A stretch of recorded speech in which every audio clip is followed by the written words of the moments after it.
helduko diogu, bueno, goizean izan dugun mainguruaren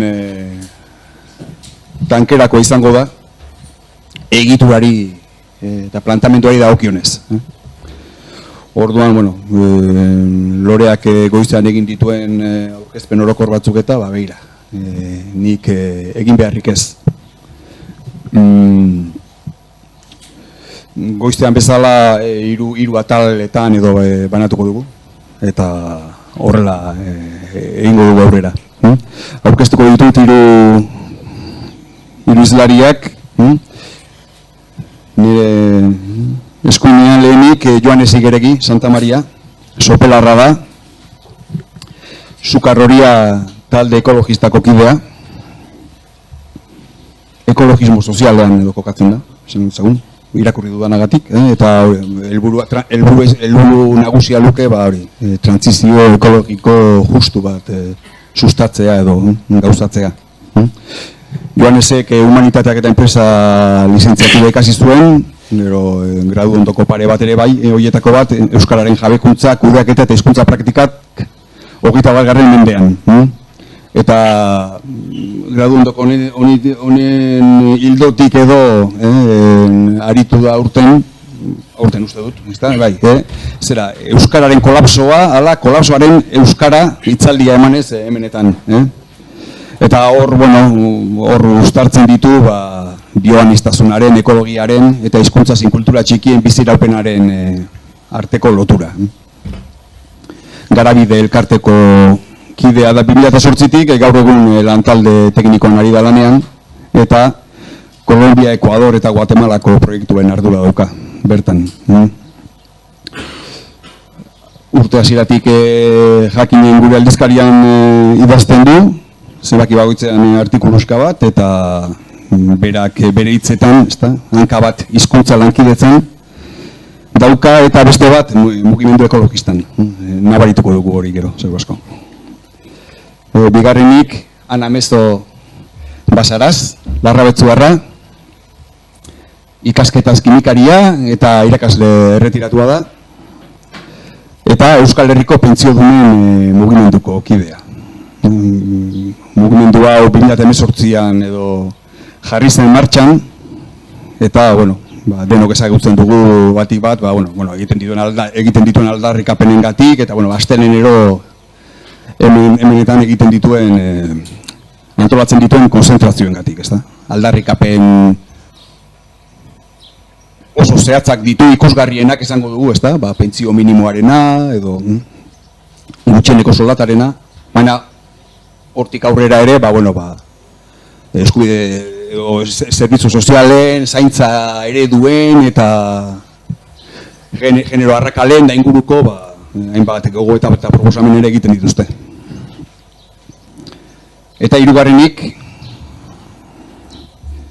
mailan gazte gehiago dagoen arren, gazteen abera, Aitzol Gil San Vicente Pla, Endaigarra, medikuntza ikaslea da, Euskal Herriko Unibertsitatean, eta, Baionako Bernat Etxepare Lizeoan ikasle mugimenduan trebatua edo hasitzen, eta gaur egun Xuti Gazte, Ipar Euskal Herriko gazte mugimenduko kidea da. Gazte ezkertiar, abertzale eta feministen mugimendu gisa, ezta? Definitzen du bere burua, Xuti Gaztek. Eta, beren kezken artean, etxe bizitza, prekaritatea, ikasketak kanpoan egin beharra, euskararen inguruko trabak, bortizkeria matxista. Eta, hola xasiko gara orduan. Lehenik eta behin, goizean bezala, lehenengo atalari helduko diogu, edo lehen gai horri, alegia gutxieneko kokapen bat, bakoitzaren mugimenduaren gutxieneko kokapen bat, nik gauza batzuk esan ditut. Batipat akaso, pixkate laburtzaren, zertan zentratzen diren, zein diren borroka gaur egun zuen jardueran borroka nagusiak edo zein diren. Eta gero baita ere, pixkate zailtasunak eta indarguneak zein diren, ezta? Bai, barrura begira, ez da zuen mugimenduetan, taldearen martxari usteko eta indarrak biltzeko eta baita ere kanpora begira, ezta? Gizartearen gana heltzeko. Bai, hasi zuen Joanes. Bara, bueno, aurkeztu gauza gerrek apur bat, nire buruari buruz ez dute askoz gauza gehiago esango uste dute nik enukela hobeta aurkeztuko. Baina, bueno, Sukarroria talde ekologistako kidanek izan duen bezala, ez baldin badakizue, segurazki asko ez duzu jakingo, Sukarroria Bilbo inguruko talde ekologista bada, 2019an sortua, da berez hasiera baten sortu zen, Tosuko landa okupatzen zebilen jende baten bitartez. Ez dakit hori erantzun zenuten bere momentuan, Getxoko hirigintza plan baten kontra, landa bat okupatu zutela horre Andramari inguruan, Getxon. Eta, bueno, hori desalojatu zuten bere garaian, eta hortik ateratako kide batzuek erabaki zuten beste eragile bat sortzea. Baina, bueno, naiz eta oso borroka lokal batetik sortu, hasieratik Sukarroriaren helburua izan da, krisi ekologikoarentzako erantzun bat josten hastea edo gure inguruan, baina ikuspegi nahiko global batetik. Globala zentzu bikoitzean, ez? Batetik ikusten dugulako krisi ekologikoa arazo global bat dela, mundu mailako arazoa dela, lekuan lekuko erantzunak behar dituena, nola ez, baina bueno, dimentsio global hori biztatik aldu gabe. Eta bestetik, iruditzen zaigulako ezin dugula krisi ekologikoa edo borroka ekologista ezin dugula ulertu bakarrik ikuspegi kontserbazionista batetik. Helburua ez dela bakarrik irudietan agertzen zaigun hartzpan da hori izotz plaka baten gainean hiltzear dagoen hartz hori salbatzea bakarrik ez dela, ez kontua.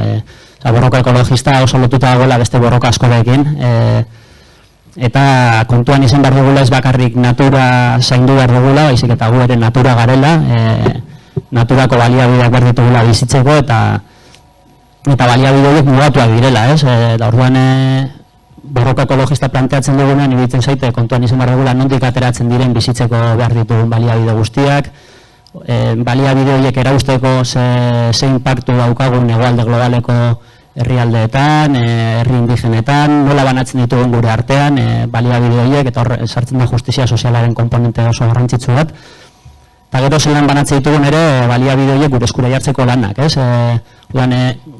Zentzu horretan esango nuke borroka ekologista oso borroka globala dela, ondo ulertu ezkero eta horrela ulertu nahi dugu. Ez dakite hortik aurrera gure indargunetan edo insartu edo igual gerorak utziko dugu edo bai, bueno, ez dakite. Antolakuntza igual jardunaldien gaira edo gehiago etorrita, antolakuntza ere dagokionez, esango nuke oso mugimendu asamblearioa eta horizontala garela, txikitasunak ere albidetzen du hori, ez? Segurazki izango bagina masa mugimendu bat eundaka pertsona biltzen dituen ezingo genuke berdin funtzionatu. Eta, bueno, lehen goizean askotan aipatu da geruzen kontu hori, ez? Igual hiru geruzatan banatuko bagenu gure mugimendua, ez? Eta geruza zentral baten baldin badago, karrotik tiraka dagoen jendea, eguneroko lanean dabilen jendea. Gero bigarren geruza baten kokatzen badugu, nisean behin laguntza bat ematen duen jendea atzosnantzan bat eginda, kartelak jarrita, edo olako lan puntualagotan lagunduta. Eta hirugarren geruza baten baldin badago jende bat gure kintzetara hurbiltzen dena noizean behin, edo gehiago ikuspegi kontsumitzaileago batetik dagoen gure bueltan. Nik esango nuke mugimendu baten logikoena dela kanporantza joan ala, gero eta jende gehiago egote, ez? Guk igual zentzu horretan esango nuke nahiko irudi arraroa daukagula, badaukagu zentro bat, momentu honetan dozena bat lagunekoa elkartea osatzen eta egunerokoan hor gabiltzanak, oso implikazio handiarekin esango nuke. Gero beste pertsona batzuek laguntzen digute ekintza puntual batzuetan, noski, baina gero aldi berean esango nuke gure bigarren geruza horretan daudenak direla beste mugimendu batzuetako geruza zentraleko kideak, hau da, beste inguruko, beste gizarte mugimendu batzuetako pertsonak, noizean behin engainatzen ditugunak, zertan laguntzeko. Baina gero bai iruditzen zait, eta hor, igual indarguneak horretan dauzkagu, lehenengo bi geruza horietan daukagun implikazio mailan eta horizontaltasunean, baina gero bai iruditzen zait, sekulako arazak dauzkagula gizarteko sektore ez militanteetara heltzeko eta beste sektore horiek gure borrokara erakartzeko.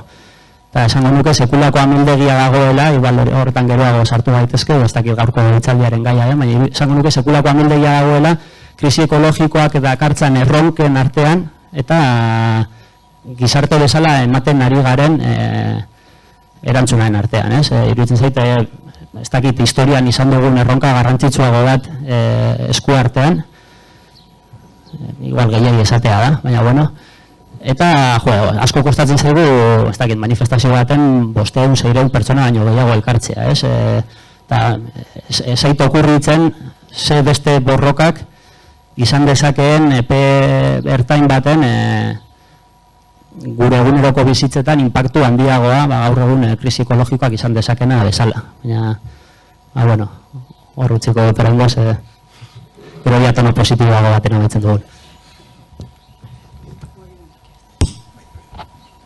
Bai, arrastion, eta, bueno, eskerrik asko jakineri eta urite Usurbilko udalari, gonbidapenagaitik, eta, bueno, aurkezpenanik ez dut, neko aurkezpenik egin dozu. Nik esango nuke dozelan ere, pentsio dunon afera, hau ez da bakarrik Euskal Herrian bizi dugun afera bat, Espainiar estatuan ere badago, afer berbera, dute barik, Frantziako estaduan ikusi dugu, horre daude mobilizazio guztiak eta bar, eta Europa alde honetan, mendebaldeko Europa honetan ere, herrialdeek eginetan problematika oso desberdina dago. Hor, distantzia batzuk daude, eta matizazio asko egin beharko litzake, baina esan nahi duena da, gitxienezko pentsio baten aldarrikapena oso zabaldabilela munduan zehar. Munduan zehar ez, esango nuke Europa mendebalde honetan. Esan da moduan, hasi ginen kalera irteten 2018ko urtarrilaren 15ean. Aurretik beste ni orduen bihurtu nintzen pensionista, baina aurretik beste pensionista batzuk paseuden ja lanean. Beste modu betera, oraindik konzentrazioak eta egin barik kaleatan edo plazatan. Baina, orduko Fatima Bainezek agindu zuen 0,25aren igoera gure pentzioatarako. Eta hori izan zen, edalontzio horretan falta zan tanta, zerake urak gainezka egiteko, ezta? Oso modu espontaneoan batu ginen. Horre, gatxapan bitartez, edo agosauko zer horren bitartez, jente hasi zen batzean, eta momentuz behintzat gaur arte. Herri hiriburu eta herri pilo baten batzean gara, edo elkartzen gara, plazetan elkartzen gara, astelenero, 5 urte terdi da, hori egiten ari ganena, eta hor kontu da, guk aldarrikatzen duguna da, pentsio duin eta justua eta nahikoa guztiontzat. Honek esan nahi duguna da, guk nahi duguna da, bizitza duina eta justua eta nahiko modu honean, ez, honean bizitzeko lain izatea, ezta? Horregaz batera, aldarrikatzen dugu, gaur egun lan arloan dabilen jentea esan edo pentsio duna ez dan beste guztientzat ere, guk, badakizue, gure aldearrikapenetan badagoela gutxienezko soldata bat ere, ezta? Hori ere eskatzen dugu. Hori da, guretzat hori da egiten duen gauzerik eta ikusgarriena, edo bentsate ez da zabal dabilena gizartean. Eta, egoerari buruz zango nuke, egoera neko honean ari dela momentu honetan mugimentua. Kontuan hartu da, guk badugula adina, 65 urtetik gorakoak gara gehienok, badago batamat gaztea batana, eta ez hori bakarrik, esan nahi duena da, gehienak momentu honetan aktiboan eta mugimentuan oso modu gogorrian lanean eta oso implikatuta daudenat dira, gehienak dira 65 urtetik gorakoak. Hori batetik. Eta gero, bestetik, astelenero honen beste plazatan egotia, eta gitxi gora bera beti kontabilizatzen dugu, eta gainera oso matematikak oso argiak egiten ditugu, kontakizun oso argi egiten dugu, eta 4.000 lagunetik gora batzean gara plazatan astelenero. Horrek nik uste dut bai frogatzen duela, movimentu badagoela ondino osasuntzu. Guk zelan funtzionatzen dugu? Orokorrean, zuk ere esan duzu, guria ere asambleario bada. Guk ez dugu zelango menpekotasun ekonomikorik ez organikorik beste inorekin. Eta horrek, batzutan estutu egiten gaitu, dirua ere behar izaten da, baina bestera batera horrek ematen digu, izugarrizko askatasuna guk pentsatzen eta erabakitzen dugun hori egiteko. Eta egiteko guk pentsatzen dugun moduan. Normalen diruak eta, badago salbuespen mat edo beste, ez da, baina diruak gure poltsikotik irteten du, baina, edo bestelako ekibinetatik, ez da, zozketak egiten dugu eta bar. Gure, batez be, Euskal Herrian funtzionatzen dugu, baina batez be, Hego Euskal Herrian. Herrialde bakotxak badu bere idiosinkrazia zandeigun, eta horren arabera gure egiteko moduak desberdinatira, gure koordinazio moduak eta desberdinatira. Nik esango nukena da, Araban eta Nafarroan plataforma desberdinak daude, gero hitz egingo du horren ganean, hitz egin behar bada, eta horiek koordinazioa bai Araban eta bai Nafarroan da plataforman arteko koordinazioa. Gipuzkoan gehiago beda bailaraka egitea eta Bizkaian astero egiten dugu hiriburua Bilbo eta Bizkaiko herri guztien arteko koordinazio batzarra. Bizkaia da nik dude barik, nahiz eta Euskal Herrian ibili, Bizkaia da dude barik gehien ezagutzen duena eta Bizkaian asteroko bilera koordinazio horretan batzean gara 200 lagunetik ora. Hor, herri eta hiri guztia, hiria eta herri guztiak daude, ordezkatuta. Hortik aparte, egiten duguna da Euskal Herri mailako koordinazioa egiten dugun Gasteizen, hilean behin, gaur egon da zuzen, ni hemen nago bestela han egongo nintzen. Eta gero, Estatu Espainiarrean ere, egiten ditugu koordinazio bilera batzuk. Egiten ditugu herri eta erkidego batzutako kolektibo, plataforma edo taldeekin. Baina hor beti bakotxak. Eta egiten ditugu koordinazio hauek dira ekimen batzuk eta planteatzen direnean eta alkalegaz batera egiten ditugunean ekimenak horretarako egiten ditugu koordinazio bilerak. Baina beti bakotxaren autonomia errespetatuz. Nienaz haren ez dakizer eta bestia ez da niren ez dakizer. Bakotxateko bere autonomia guztiz autonomoak gara, baina hor dago erderaz izaten duten moduen eta Espainian eta barda unidad de acción, ez besterik. Gure helburuak, nik uste dut gure eskakizunak lehen ere aipatu dugu, ez da, gure eskakizunak nahiko zabal, batzuk bintzat nahiko zabal entzuten direla, medio baten eta hasi gara entzuten. Baina nik uste dut esan daitekela, gure eskakizunen oinarrian eraldaketa sozialaren bide bat badagoela. Nik ez dakit, erradikalak garen, pragmatikoak garen, asko gustatu zait, orain entzun duguna, zer garen, baina edo alternatiba batan edo zer dan, baina nik uste dut, hor dagoela, ezta? Guk nahi duguna da, mundu guztiarentzat bizitza duina, eta mundu guztiarentzat esaten dugunean da hori, ez da? Zan nahi dut, oso garbitxi nahi duena da, gure movimentu honen lana borroka egiten da guztia ez da bakarrik gaur egun pentsiodunak garen personantzat. Seguria, guk lortu dezakegu, ez da KPI-en igoera, edo igoera handiagoa, edo gure eros maila galdu dugun hori barriro rekuperatzea, baina hau bada duda barik, ez? Guk ere jarraitu behar dugu bizitzen eta garestitu da moduen bizitza, behar dugu, hori guzti hori, baina etorkizunera begirako movimentu bat da.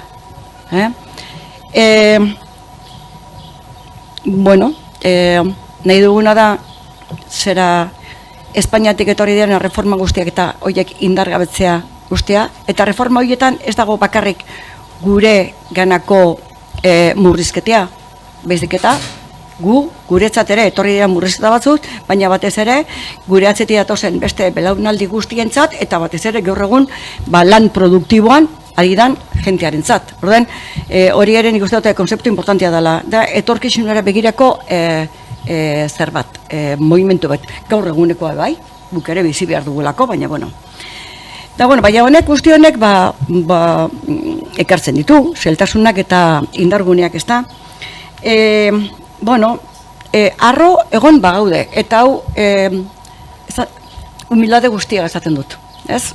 5 urte terdi eta gero, oraindik kalean egotean ikuste dut badala, bueno, apaltasun guztiaz, baina arro egoteko modukoa, ez da? Claro, hemen kontu da, bakotxak baduela, hemen ez da inor libratzen. Eta gure gorputzak desgaste bat, nire gorputza badauka desgaste bat, eta nireak eta beste guztienak. Dorrenek isotasun bat ez baduzu, bestia duzu, eta esan nahi dut, baina badago indarneko horik eta dorreke, ematen digu, ez da, arrotasun puntu hori eta danakoa. Eta baina arro gaude, gure eskakitzunen oinarrian dagoen beste usu bata,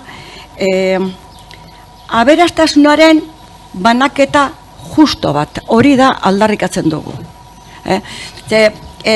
Gaur egungo pentsiodunon kasue, zein, hemendik urte gitxira edo hemendik beste urtera izango diren pentsiodunen arazoa, dagoen aberastasunaren banaketa hori modu justuan eta modu bidezkoan egingo balitz, behar bada gaur egun ditugun arazo asko eta asko konponduko lirateke, ezta? Eta gainera, hau dana, erakunde sozial eta beste eragile batzuekin eta partekatzen dugu eta gainera, hori da. Eta, zailtasunak ere baditugu, behar bat entzun izango duzuen, ez dakit, movimentuan bertan disidentzia ere izan dugu. Kide batzuk nekia ere erakusten dute. Claro, kontu da, borroka hau ez dela, ez da egite, 1 metro egitea hau da, maratoi bat. Eta, claro, gero egiten dugun lanaren erritmoa mantentzia batzutan, koste egiten da, nekosoa da, ez da? Baina, indarguneak, barriro aipatzea gaitik, nik uste dute 5 urte eta gero, oraindik, bizirik eta kalian egotean, nik uste dut hori bere horretan indargune bat ala. Gero beste kontu eta guk egiten ditugun planteamentzu batzuk ziren ulertzen hasieran esate baterako. Pentsioen ganean hitz egiten dugunean pentsio kontributiboak direnak, esan nahi dut. Ni lanean egonar, lan produktibo egiten, kotizatu egin dut, segurantzia sozialean, eta orain badaukat pentsio bat kobratzeko eskubidea. Ze gertatzen da, ni baino edadez zaharragoak diren andraskoen kasuan. Hoiek, 70ko hamarkadan, aurreko mendeko 70ko hamarkadan, edo 70ko hamarkadan, edo inkluso 80ko hamarkadan, legiak babestu barik, eta lan produktiboa egiten ibili baziren etxera sartu zituzten. Eta orduen, bentzan nire inguruan, bikoteak ziren heteroak. Eta andraskoa zegoen beti, gizonezkoan menpe. Nire inguruan eta Bizkaian ezagutzen duan ingeruan, gehiena hori izan. Andrasko horiek sartu dira txera, andrasko horiek egon dira zaintzalanak egiten, ume, zar, etxeko guztien zaintza egiten, eta bestelako lanak, eta ez da ulertzen izan, emakume horiek, hemen, ekarpena egin daiteke 2 modutara. Kotizatzen edo gastua murrizten. Emakume hauek egin dutena da gastua murriztu. Zan nahi dut, gaur egun aurreskolak daude, sarretxeak daude, dirua inbertitzen da, hori da beste eztabaida bata, ez da baina izan nahi dut. Sasoi hartan ez egon ez bata, ez bestea, orden lan hori modu doan emakumeak egiten zuten. Horren, kostatu zaigu, hori azaltzea eta ulertaraztea ekarpena egin daitekela gastoa murriztuz. Ze emakume hoiek, barne produktuan, kriston ekarpen egin dute, eta Eustatek baditu datuak. Datu horiek erabiltzen ditugu. Eta datuak, momentu batzutan, joan dira 150%. Ekarpen esan da, inkluso 150%. 50% esparketu 40. Txartu esan dut, Bueno. Gero, lortu dugu beste gozatzeko, ez da, 0,5 igoera bari, badakizua urten 0,5 igoera izan dugula. Gero, hori ere izan da oso polemikoa zegaiti, gu aberatzak eta gazteak lan prekarioa dan, baina gu oso aberatzak, ez da? Horre egon gara medio bat, horri bilidana errekerre, gure aberastasunak ez duela limiterik, eta, en fin, horregatanak esaten, ez da? 8,5% igora izan badugu be, horreke ez dugu igoera horrekin ez dugu lortu aurreko urteatan galdutakoa errekuperatzerik, gure erosmen mailan. Eta gainera igoera hori izan dugu kalean egon garelako. Hemen edo kalean gaude edo bestela ez gaitu ikusten. Bai.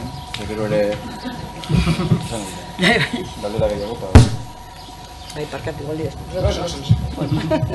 Bai, gaitzo. Bai. Ema motoriari, botikari. Bai. Hori, nire esker, zuei gomidatzagatik eta abantonatzagatik. Saiatuko naiz hasieran gehiago xutigazte mugimenduaren aurkezpen labur bat egiten, nondik sortzen garen, ze egoera dugun orain, zeintzuk diren gure helburuak eta zeintzuk diren momentu honetan ditugun indargune eta ahulguneak. Xutigazteren jatorrian egon ginen desagertu zen aintzina gazte antolakundeko kide batzuk, eta Etxepareko ikasle asanbladako kide batzuk gehien bat, ez? Bi motatako perfil horiek, hasi ginen gogoetatzen, hasi ginen pixkanaka formatzen, eta gogoeta horretatik atera genituen hainbat kontu, ez? Bai, beharrezkoa ikusten genuela gazte dinamika berri bat abiatzea Ipar Euskal Herrian, zabala, gazte mota eta ekarpen mota guztiei irekia egongo zena, mugimendu abertzalearekin sintonian joango zena, eta ahalik eta gazte gehien erakarriko zituena, eta borroka moldeetan ikusten genuen ekintzailetza izan zitekela bide bat zabaltzeko eta modu hortan abiatzea erabaki genuen.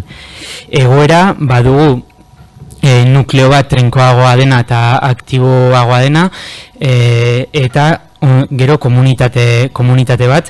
Komunitate hau orain arteko ibilbidean lortu dugu gai zehatzen bidez aktibatzen, eta problematika zehatzekin egin diren lanketen bidez, eta hor gutxi gora bera 70 bat pertsona lortu ditugu ekimenetan parte hartzen, ekimen desberdinetan eta Ipar Euskal Herrian orain arte egin ditugunetan.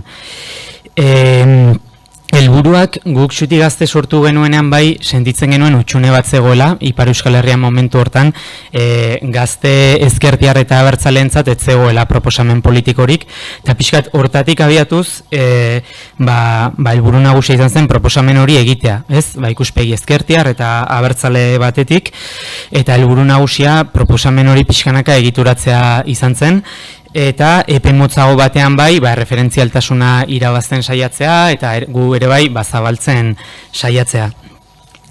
Bide hontan eukitugu hainbat zailtasun, eta hainbat indargune ere zailtasunen barrura begiran ustez aipagarri,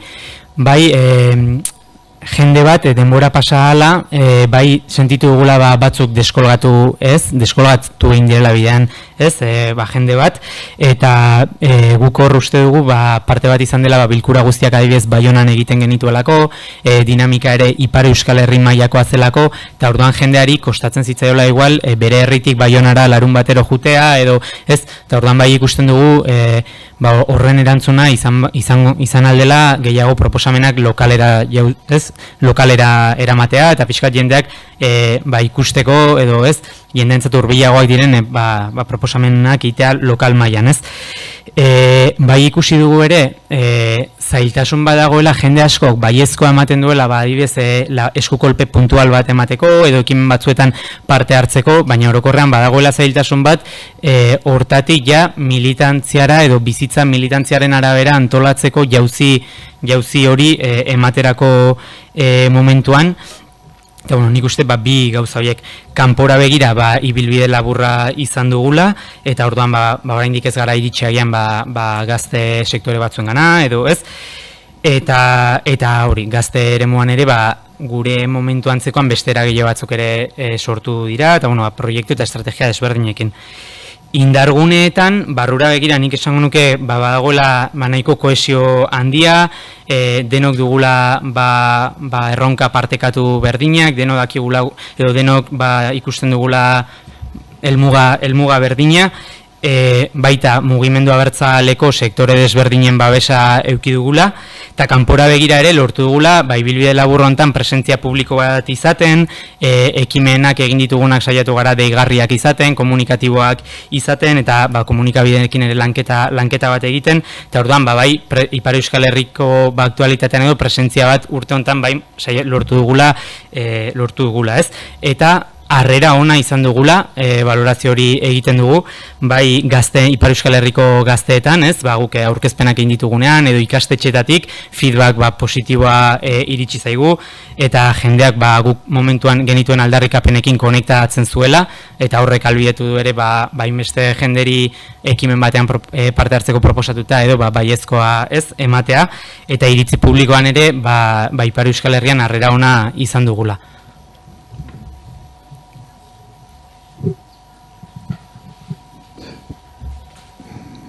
Jarraituko dugu, ze,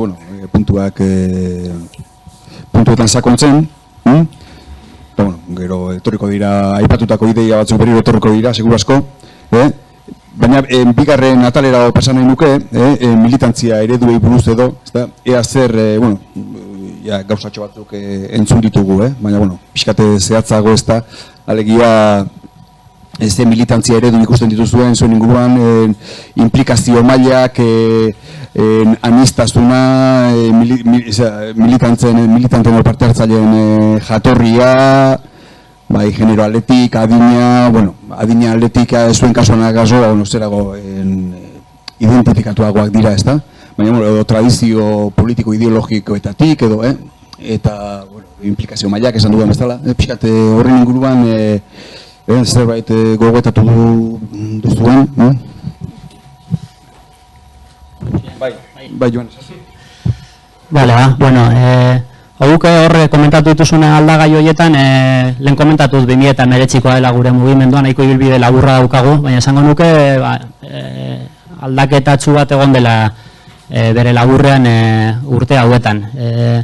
2020an sartu nintzen Sukarrorian, elkartea sortuta urte betera, eta gogoratzen dut lehenengo urteetan 4-5 lagun elkartzen ginen bakarrik, hori astero oso implikazio maila handiarekin, eta ekintza nahikotsu egiten genituen orduan ere gure txikitasunean. Baina, komentaten zen erze adin aldetik, genero aldetik, ze anistasun mota dagoen, eta gogoratzen dut 2021an edo, urtearen amaieran normal hausnarketatxo bat egiten dugu urtea zelan joan den, zerronka dauzkagun, eta apur bat pentsatzeko, eta taldeari begira pentsatzen hasita, begiratzen genuen elkarri, eta esaten, guztiok gara gizonak. 30 urteren bueltan. Bizardunak eta 5 irakasleak. Hemen arazo bat daukago. Gainera, gauza batzuk oso agerikoak ziren, ez? Adin eta genero aldetik oso talde homogeneoa ginela, zalantzarik, ez? Gero nesa konturatzen dago. Oso inguru geografiko berdinekoak, klase sozial berekoak, ia lanbide bera guztiok. Hemen lanketa egin behar dugu beste jente bat erakartzeko, ez?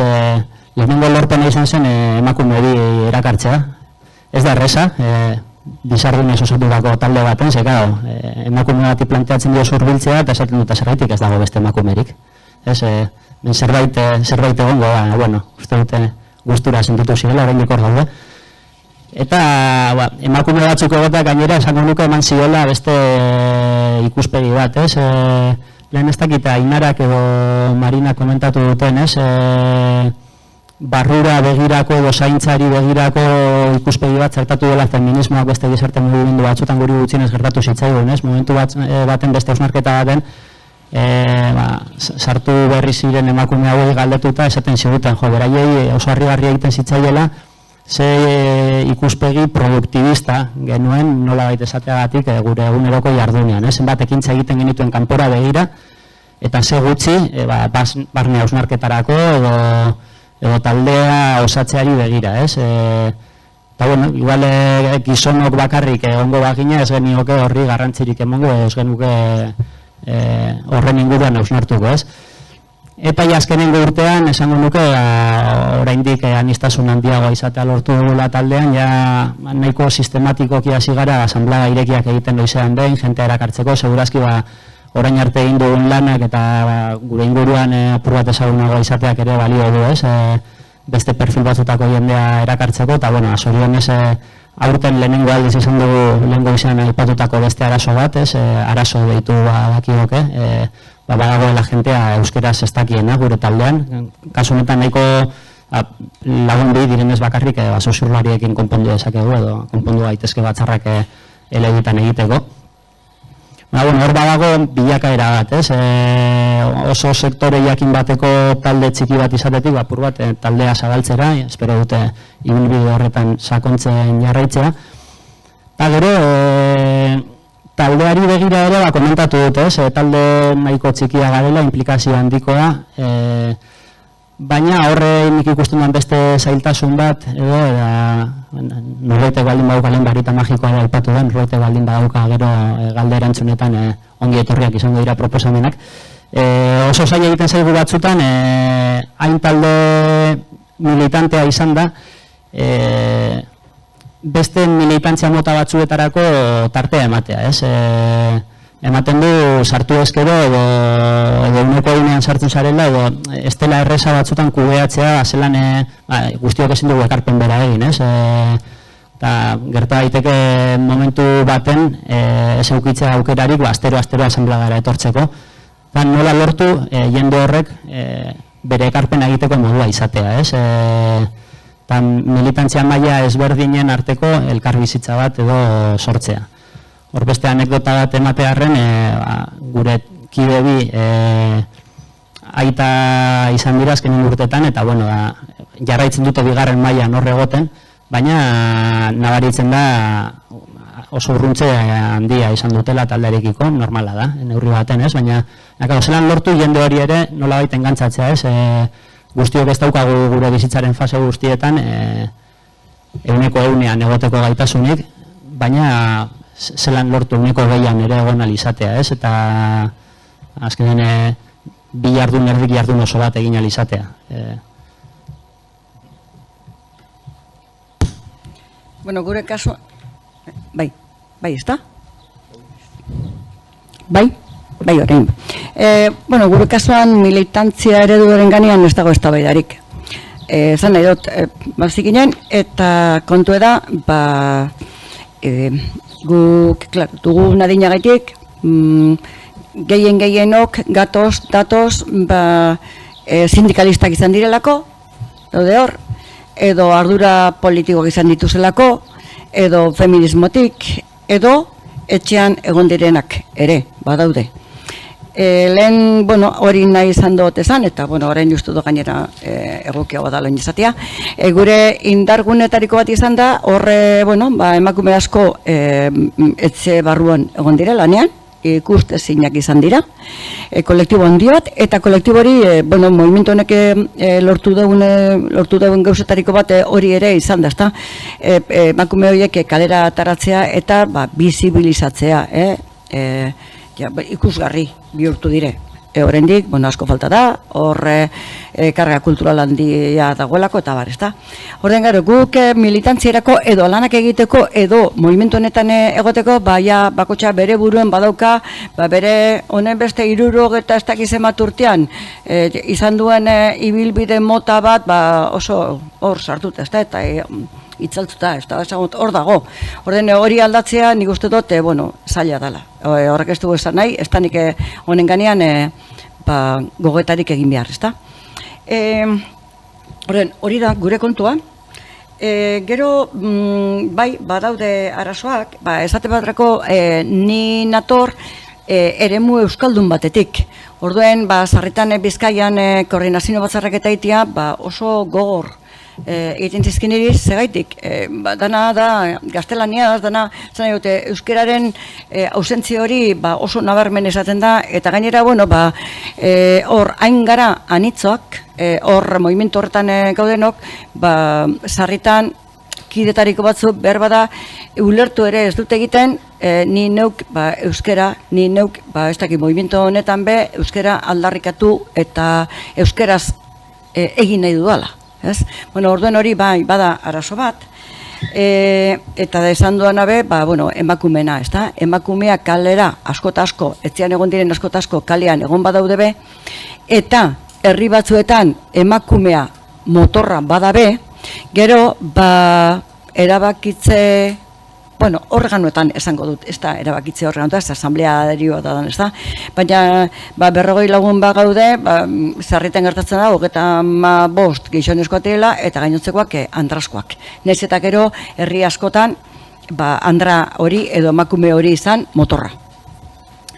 Hori da, eta parte hartzea izaten da, gero jarretuko dugu, ez da?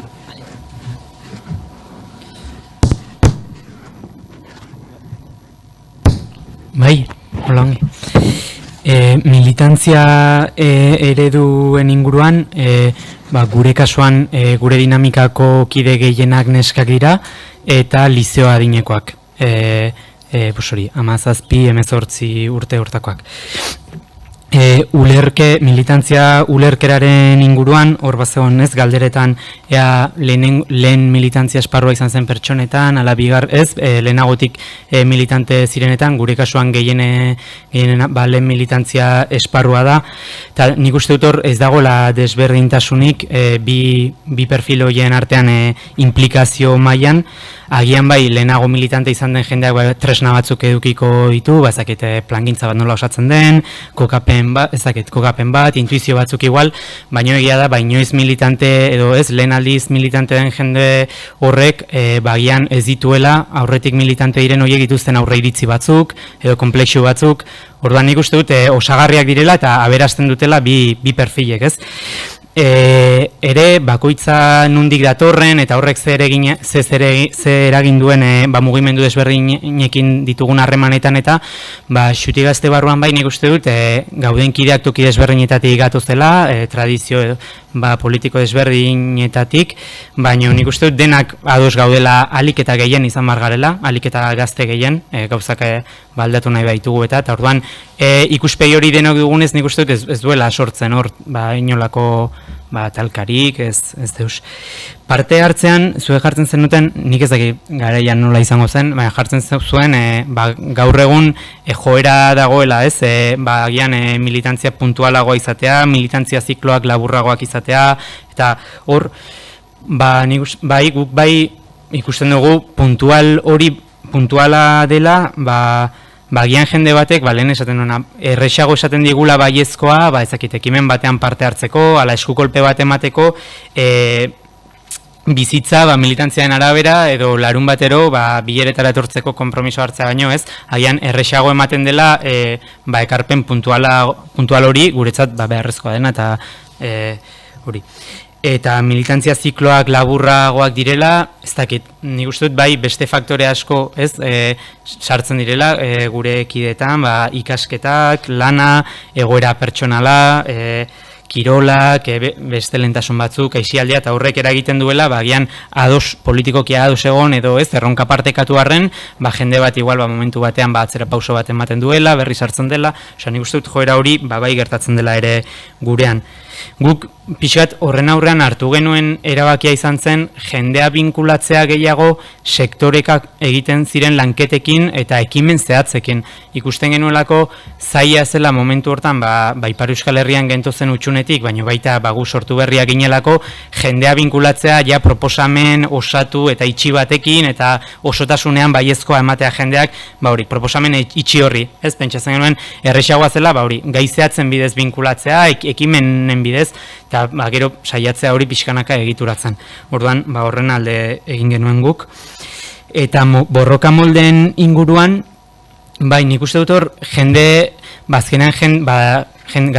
guztia eroso, baudela desberdintasunak ez, jende bat eroso sentitzen dela agian gehiago ekimen mota batzuk konfrontatiboagoetan, edo ez, ekintza zuzen hortan, ez, salaketa gordin hortan, eta beste batzuk erosoago sentitzen dira agian, tentsio gutxiko, ez, dinamiketan, ekimenetan, alaiagoak diren horietan, ez, eta nik uste dut biak diela bateragarriak, eta batzutan gehiago zerikusia duela horrek identitatearekin, ez? Jendea ze markoetan sentitzen den eroso, zer kasetzen duen jendea pertsonalki, eta batzutan nik uste identitatearekin, identitatean duela igual estrategia baino gehiago, ez? Dela ere norberak bere buruan nola ikusten duen hortan.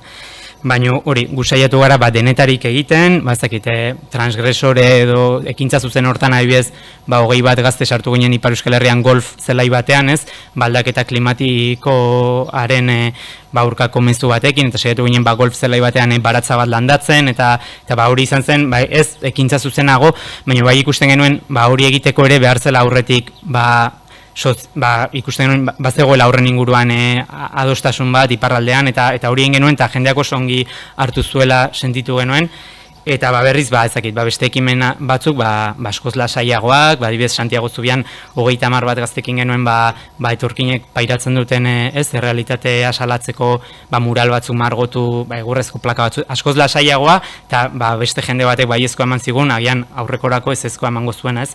Orduan nik uste dut hori borroka molde ezberdinak daudela eta osagarriak direla.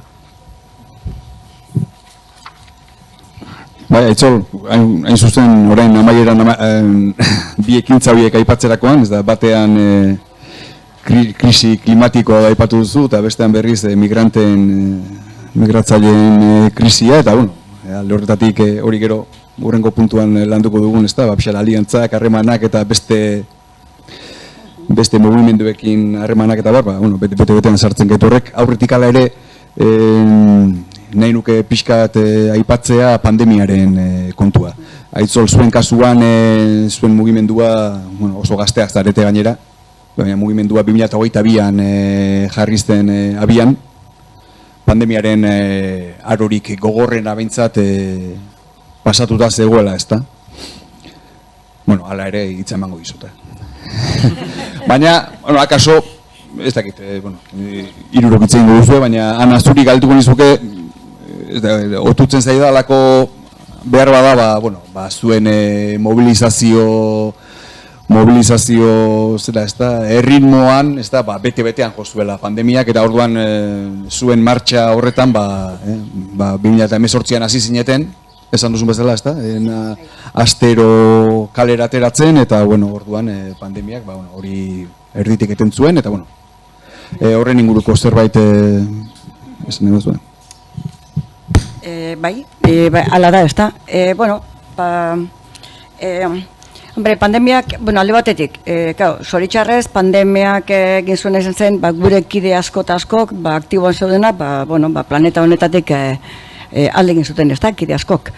Baina, nik esango nukena da, eta horre, zaharretxeatan eta gartatu zen hori, hori eta notakigu, horren ganean, nik ez du uste dut ja komentarioak sobra daudela. Edo zelan be, pandemia sasoian, hori dana horrela izan da, kalea eta utzi genuen, baina movimentu bera esan geldi egon. Esan nahi dut, jarreru genuen, ez kalean egoten gara moduen, baina nik ez dut lehen komentatu, baina argi dagoena da gurean geruzak daudela, eta badaude batzuk barruko geruzan ari direnak, eta horien eskema da 24/7 eskema hori, 24 ordu 7 egunean. batzuk horrela dabiltza. Eta, bueno, gero geruza horretan edo geruzetan kanpora guazen neurrien, gero eta implikazio txikiagoa dago, ezta? Horren, barruko geruzatan gaudenok edo daudenak, inkluso pandemia sasoian etxeratuta egon ginean guk modu telematikoan eta jarretzen genuen gure planteamendu egiten, zera pandemiatik urten egiten genuen erako beste ekimen batzuk eta prestatzen, eta, bueno, eta gogoetak egiten. Zan edut pandemiak, gure kolektiboa gogor jo zuen, bueno, evidentemente, adinagaitik, baina era berean esan dezakete pandemia sasoian ere, inkluso etxean egon garenean, jarraitu dugula lanean, ezta? Da nik uste dut ezkerra jarraitu genuena, ze karo, pandemiak indoen beste uso bat izan da, bakotxa beretzean sartu baginen eta modu individualdean eta beste inoaz zelan kontakturik egin barik pasatu bagenuen hori guzti hori, gaur egun behar bada movimentua hilda egongo zan, ezta? Zergaiti, pandemiak besteak beste ekarri zuen gure kolektibora, imaginatzen dut beste kolektibo askotara ere, baina beldurra, ez? Beldurra, gero, duzunera diata, zure helmugan ondau, gogorra da esatea, baina horrela da, eriotzean garbi dago. Zan edo, behar bada, ez da, 30 urtek itxego baduzu, esalei, gorputzak ez du horrenbesteko desgasterik eta behar bada holango pandemia batera edo izurte batera edo ez dakizeri, etorri izan horreri, eurre egiteko behar bada gaitasun handia du zure gorputza, baina, klaro, guriak gastatuta daude, baina, nik esango nukena da pandemiak egurra bai, baina araberian ez ginen gelditu, eta horrek mantendu du mugimendu bizirik, eta gero barriro kalera izten garenean, hor gaude. Edo zelan ere, esate baterako, Bilboko plaza da, plazarik eta hundiena, eta kopururik eta gehiena duena beti, baina pandemia horretik eta pandemia ostetik horre kopurua aldatu zen. Besteak beste, bildurra bebai, eta gero besteak beste, indar politikoen batzuk euren lanai zutelako bebai,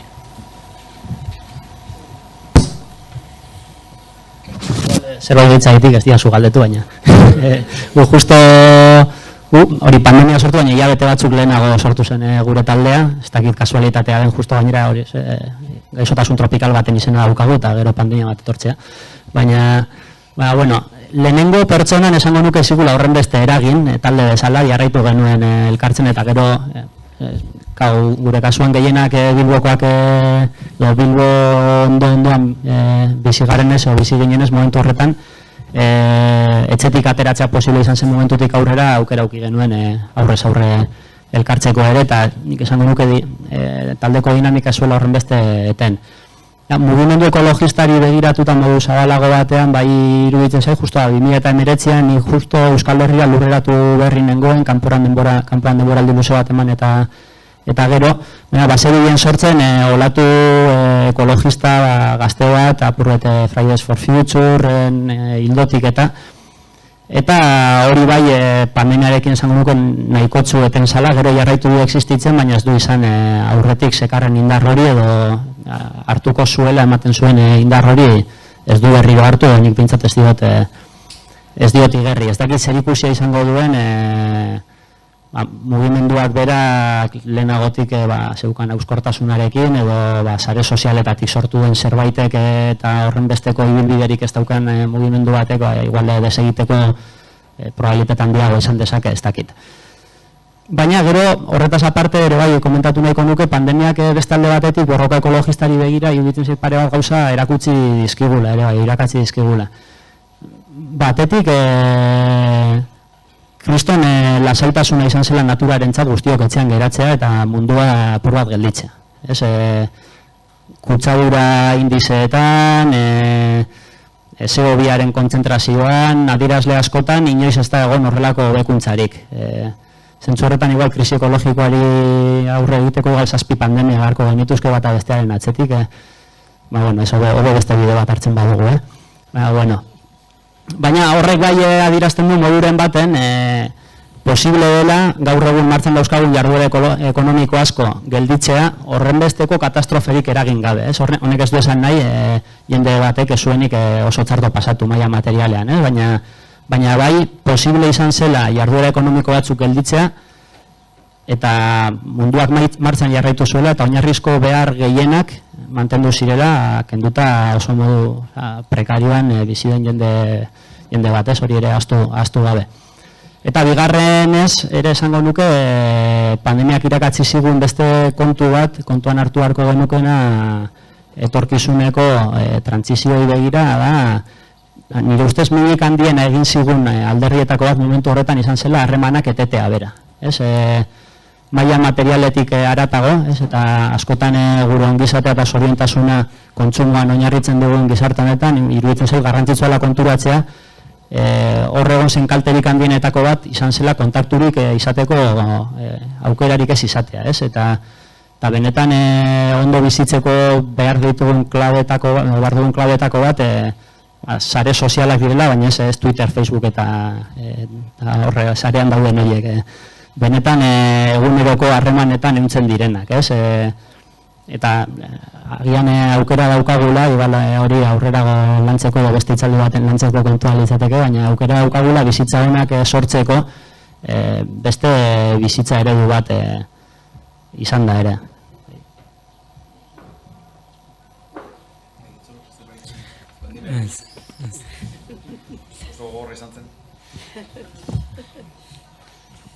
Enuke nahi zure adinean harrapatu izana.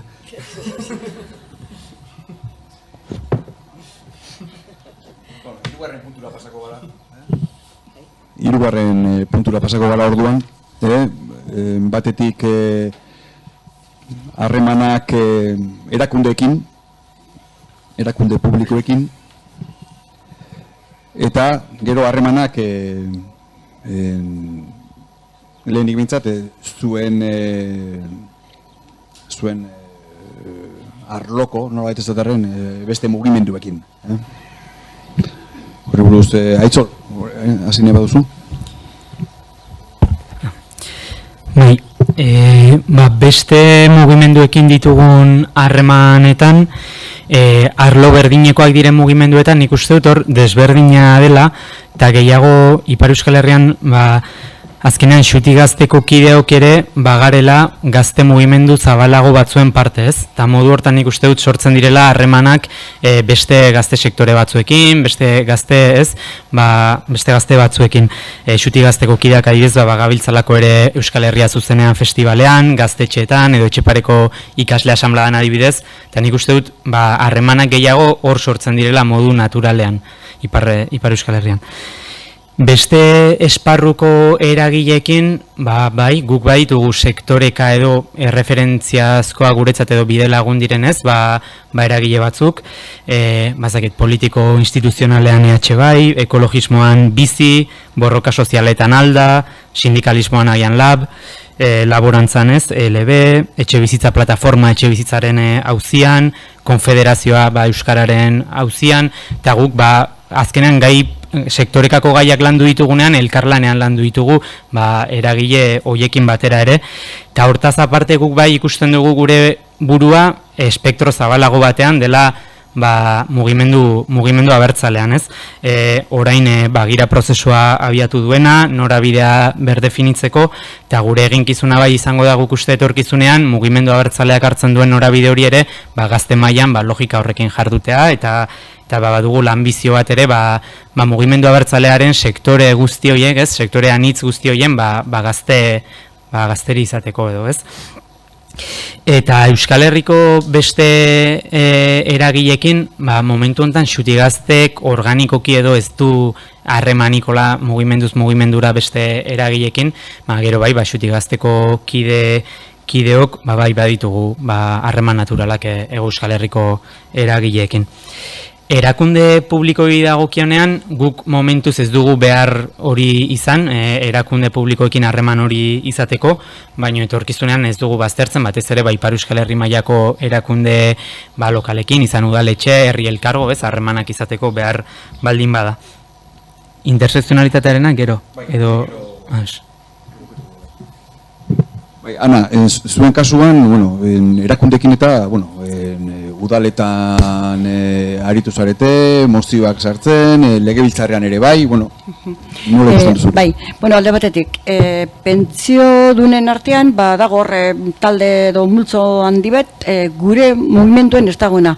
Kero, zegaitik ez dago, behar bada alderdi politikoen batek beste modu betera kudiatzen duelako, eta hori Bizkaian oso garbi da, jubilatuen etxeatan eta buelta horretan eta ibiltzen diren pentsiodunak, horiek asko ez daude, asko batzuk ez daude gure mugimenduan. Alderdi betek hor ditu, eta, lantzean bidaia bat egin eta ez dakit erdi engainatuta ere egon ditezken momentu batzutan, eta, alde batetik hori, ezta? Baina gero, guk badaugu neko hartu mone zera, maiztasun handiko hartu mona, movimentu feministegaz eta gazte movimentu egaz, orokorrean esan da, horrekaz beti egiten ditugun ekimenik edo guk planteatzen dugunean oso ohikoa da bi movimentu horietara joatea.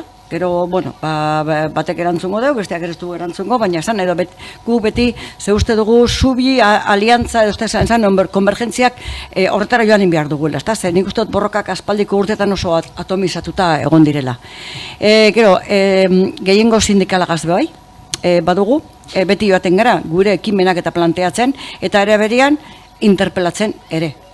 Uste dugu, gauza batzuk eta eurek egin beharko, nina sartzean, sartuko sindikatu izan egin behar duen, esaten, baina, hor baditugu oso batzuk komunean, eta orduan, beti joaten gara, elkartasun, edo apoioa, edo, en fin, eskatzen segun eta ekimena zein den.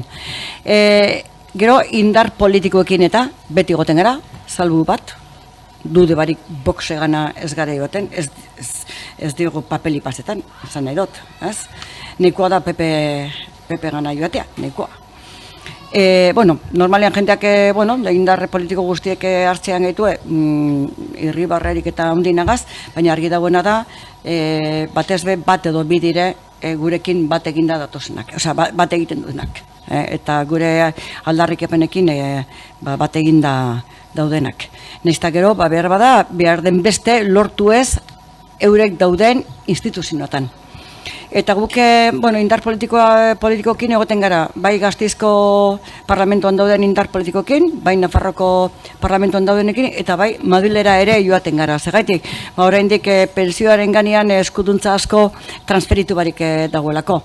Eta hor gainera daukagune da, gure movimentuen, esan dut, anitza, ez da, baina kontu da, eta hori batzutan arazoa da, batez batzuentzat, batzuk ari gara Euskal Herritik Euskal Herrira, naizta Madrilek zer egiten duen eta horren ganean beti zurri bilibihar, ez da, esan neot adi bilibihar, ez? Baina movimentuko beste kide batzuk, euren ibilbide politiko sindikalagaitik edo, Euskal Herritik batez be Madrilera begire dauz, Espainiara begire dauz, enuk esango Madrilera begiretan nokauz, gobernura begire, han erabakitzen direlako guri eragina egiten duten gauza asko, baina oso desberdina da planteamientu, ez da. Hori da, eta udaletan ezarri goten gara, eta batez be, gobernu zehatza dagoen udal askotan. Hor esate baterako, besteak beste, ingenuen, mozino batzuk eta sartu gentuen bankaren gainean, badakizu, lerro luzeak egin behar herri batzutan, zera presentzialik ez, makinen bitartez, eta batago jentea, sekule santa ordenagailu bat ez duen arabili, eta mobile darabilena, baina justo deitzeko eta deiak hartzeko, orden hor mozino batzuk eta planteatu gentuen, besteak beste, banka publiko baten aldarrikapena begiten genuen mozino horretan.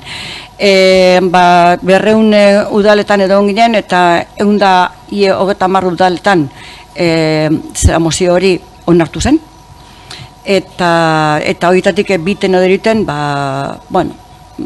alderdiri bat edo abstenidu zen, eta besteren baten exigitu zuen banka publikaren idea hori kentzea. Hori da, abertzalea den alderdi bat, baina eskumatarra dena, garbi dago. Ez? Oso garbi. Bueno, eta parkatu segundo bat, oso importantea da. Batez be, herrialde batetik bestera desberdintasuna dago, ez da, bai, badago Bizkaian, Araban ez du horren beste funtzionatzen, horren neurretik pertsona bat abilako eta pertsona horren jarreran arazoa da. Baina badago babestu elkarte bat, eta babestu elkartea da, zera sarretxeatan dauden egoiliarren zeniden elkartea. Da, hoiekin ere oso hartu monestu daukagu, ezta? Horre, zaintza kontuek, eta ikuspegi sozio-sanitario hori, eta osasungintza, eta, esan nahi dute, aipatu nahi izan dute babestu, benetan egiten dolako lan ona eta garrantzitsua. Osondo, Joanes, galdera bera, erakundeekin, eta ekologismoko bestelako mugimenduekin, egia esan ekologismoaren baitan, hainbat talde lokal, lurralde mailako, nazio mailako, nazioarteko mailako, nola kudeatzen da hori? Laburrenetik hasiko naiz, erakunde publikoekiko harremanarekin. Egia esan, okurritzen zaizkit bakarrik bote prontoan momentu bi harreman publikoekin nolabaiteko, erakunde publikoekin nolabaiteko harremana izan duguna. Oso muturreko kasuak gainera, lehenengoan ponentzia bat eman genuen parlamentuko mahai baten, klima aldaketari buruzko mahai baten, ez dut goratzen oso ondo nork gonbidatuta, oraintxe. Eta bigarrenean, izun bat jaso genuen Gran Via musteagatik hormugoizko bidoi bati lotuta. Ponentzia bat eman eta izun bat hartu hori bada harremana. Hori momentuan esango nuke nahiko harreman konfrontatiboa daukagula erakunde publikoekin, oso ikuspegi ezberdina daukagulako krisi ekologikoari eman beharreko erantzunari dagokionez. Erakunde publikoak orokorrean, salbuespenak salbuespen oso begirada tekno-optimista baten edo daude, ematen du eguzki plaka batzuk jarrita, kotxe elektrikoak erosita eta beste lau teknologia aldatu eta irtenbidea emango diogula honi. Gure ustez asko zeraldak eta sozial sakonagoa eskatzen du aurrean daukagun desafioak. Eta testuinguru horretan, ez dakit txominek izango duen klaberen bat, baina oso zaila egiten zaite realitatetik idealerako zubi hori zelan eraikitzen den, joango gara, porka. Eta gainera horrelakoetan, zubia eraiki ala pasatu behar denez, adreio arrai jarri eta pausu bat eman, joan bari izaten da. Beste gizarte erakunde, beste gizarte mugimendu batzuekiko harremanari dagokionez, esango dut asko sendoago gabiltzala horretan, bai beste mugimendu ekologista batzuekiko harremanetan eta bai bestelako gizarte mugimenduekiko harremanetan. Beste mugimendu ekologista batzuekin, Xabier komentatzen zuen bezala, nik esango duke orain arte mobilizatzeko gaitasun handiena izan dutenak izan direla borroka lokalak resistentzia konkretuei lotutakoak, AHT-aren kontrako taldeak direla, meategiakin baten kontrako talde bat dela, edo oso asko zerrezagoa izaten da jendea erakartzea inpaktuak etxe ondoan eta argi ikusi daitezkeenean. Eta orain horren aurrean daukagun erronketako bat iruditzen zaidela borroka lokal horiek guztiak zelan josi eta zelan elkartu beste ikuspegi globalago batekin edo lanean gabiltzan taldeekin. Eta horretan ere bagabiltza, egin izan ditugu dinamika konkretuak supersurraren kontra eta beste kontu batzuen arira talde askorekin. Iaz ekotopaketak antolatu genituen eta hiru egunez egon ginen horre Portugaleteko gaztetxean, ez genituen guk bakarrik antolatu, baina beste kolektibo askorekin batera antolaketan parte hartu genuen eta balio izan zuen Hego Euskal Herriko, batez ere Hego Euskal Herriko hainbat talde ekologistarekin harremanak iosteko, eta hortik abiatuta jauzi ekosoziala izeneko dinamikaren barruan ere lanean gabiltza, Euskal Herri osoko beste talde askorekin batera. Eta gero, harremana izan dugu ere, ja, normalean kontu puntualagoetarako mugimendu ekologistaz kanpoko beste gizarte mugimendu batzuekin. Adibide batzuk ematearren aldezarreko etxebizitza sindikatuarekin, asetekin pobrezia energetikoaren inguruko dinamika bat egin genuen, sindikatuekin eta kartela sozialarekin ere parte hartu izan du hainbat dinamikatan, Bizkaiko Eskauten Federazioari formazio bat eman genion haien begiralek, ingurumena gaiak eskautetako umeekin zelan landu ikasteko edo Bilboko hainbat espazio edo Bilbo inguruko hainbat espazio autogestionatutan parte hartzen dugu, tartean Karmelan izaten ditu gure batzarrek, eta Karmela inguruan mugitzen diren taldeekin ere harremana izaten dugu, duela gutxi adibidez bertso saio bat antolatu dugu horko Karmelako kontsumo taldearekin batera, eta saiatzen gara gure borroka, inguruan dauzkagun beste gizarte borroka horiekin josten, hasieran esaten nuenagatik, iruditzen zegulako ekologismoa ez dela kontu isolatu bat, eta gero eta gehiago iruditzen zait ez dakila urrengo gaietara salto egiten nabilen, baina badago joera bat nire ustez Alen Xabierrek ere galdetu diotxon nini, narratiba handien garaitik atozela eta ematen du gero eta borroka atomizatuagoak ditugula, bakoitzak bere trintzeran borrokatzen duela. Eta bai esango nuke, ez dakit lehengo garai marxistetara egin behar dugun buelta, segurazki ez, baina bai behar dugula ikuspegi globalago bat eta borroken arteko hartu emana ikusteko gaitasun handiagoa. Eta bueno, iruditzen zait igual horretan kontraerantzun bat edo badagoela azkenengo urteetan, ez? Bagatozela atomizazio fase zabal luze batetik, baina bagabiltzala zubiak eraikitzeko lanean berriz ere. Bai, ezke zuk dinosunaren harira, ezta? Gu ere, gure eskakizunatira direnak, ezta? Eta oso zehatzak eta dira. Baina, nik uste dut hoxe, borrokak eta ez dakit batu, ez dakit zen izan daiteke berbarik eta egokien hori izateko, ezta? Baina atomizazio horretatik urtenen behar da. Eta gure movimentuen egoten den beste eztabaidatariko bat izaten da esate baterako. Argindarrak gora egin du, ez dakit zenbat, eta horren gainean, klaro, ze horrek badu guregan eragin oso ziatza. Eta behar badago egon daiteke Bilbo bueltan edo Bizkaian edo Gipuzkoan bardin non talde bat hori lantzen ari dena, baina klaro, guri ere, orden, bestelako taldearen batek agertzen den arazo baten neurrian zerbait egiten badugu, gure eztabaida beti izaten da implikatuko gara, ez gara implikatuko guri dagokigu motor horretatik tiratzea, zen nahi dut. Eta behar bada, erantzun nahi izaten da, ez, guk motor horretatik tiratu ez dugu egin behar, baina egon behar da. Elkartasun badirazi behar da. Eta ekimena, eta segunetan ondi datorren edo zeren araberako ekimena dan, ez bakarrik egon behar dugu edo elkartasun badirazi. Haustantzian ze, egon modu aktiboan. Eta behar bada, antolaketan laguntzen. Zan nahi dut, nik uste dut, eta horrek sortzean du, eztabaida eta, batzuetan ez gara akordetara heltzen, bakotxa garalako garan modukoa, baina nik uste dut eztabaidatu behar duguela eta ikusi behar duguela modu integralian planeta honetan zer demontre gertatzen ari den. Bai, ja bukatzen joateko ezin izan duzu aguantatu.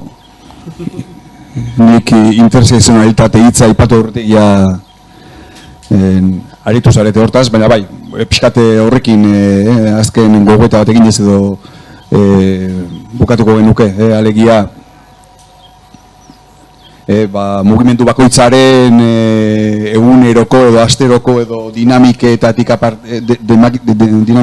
gain azken urteetan agertzen ari den intersekzionalitate eredu hori, ezta?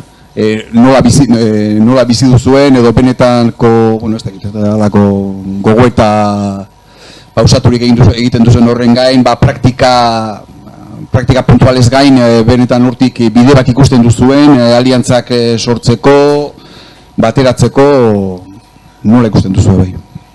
Joanes, zerbait esan ego duzu? Ba, ez dakite. Ez lehen komentatuen ez aparte, lehenengo apunte txiki bat, argindarraren eta komentatu duzu, guke hori, eman genuen egin genuen dinamika eta argindarraren inguruan, ibili itzaldi batzuk ematen eta gero manifestazio bat erantolatu genuen igoera gogorren dagoen sensazio horretan, eta Barakaldoko pentsionistek eskatu ziguten itzaldi ematen joateko. Askotan eskatzen digute, ez dakite. Bueno, eta gero ja, guk ez dakit interseksualitatea hitza uste ez dugula inoiz aipatu, horrela modu kontzientean, gure asamblada baten. Baina bai oso kontzientzia handia daukagula, hori, oso presente daukagula beste borroka batzuekin bat egin beharra, ez? Lehen ere komentatzen nuen, ez? Eta bakoitza bere txokotik atera beharra, ez? Lehen narratiba handien gai hori apur bat lantzeatik iruditzen zaitu igual, bai duela 70-80 hamarkadara arte izan dela sasoi bat utopia handietan oinarritua, bazeuden mundu hobe bat irudikatzeko gaitasun bat zegoen, ez? Gero ez dakit mundu hobe hori etorriko zen edo, ez? Irudikatzeak ez du derrigor esan nahi lortuko denik. Eta askotan behar bada irudikatzen zen mundu horrek bazituen bere gabeziak, ez? Pentsatzen nahi nahi zaiz, marxismoak ematen zuen alternatiba global bat eta erantzun nahi zion gizartearen arazo guztiei, ez? Zen zentratzen sektore bakar baten. Beste kontua da, behar bada, gehiegi zentratzen zela langile borrokan eta beste arazo batzuk ulertu nahi zituela galbae horretatik pasatuta derrigor. Baina, bai iruditzen zait horrelako bizio konpartitu bat edo narratiba handi bat izateak bazeukala bere alde ona, ez? Eta jartzen zituela hainbat mugimendu edo hainbat pertsona norabide bat beretsu baten edo tiraka, ez? Eta neurri baten hori falta zaigula, ez? Falta zaigula gaitasuna irudikatzeko norantza joan nahi dugun, ez? Imaginatzeko zelan ekoiztuko ditugun bizitza honak urrengo urte eta hamarkadetan, ez? Eta segurazki bizio hori ez da etorri behar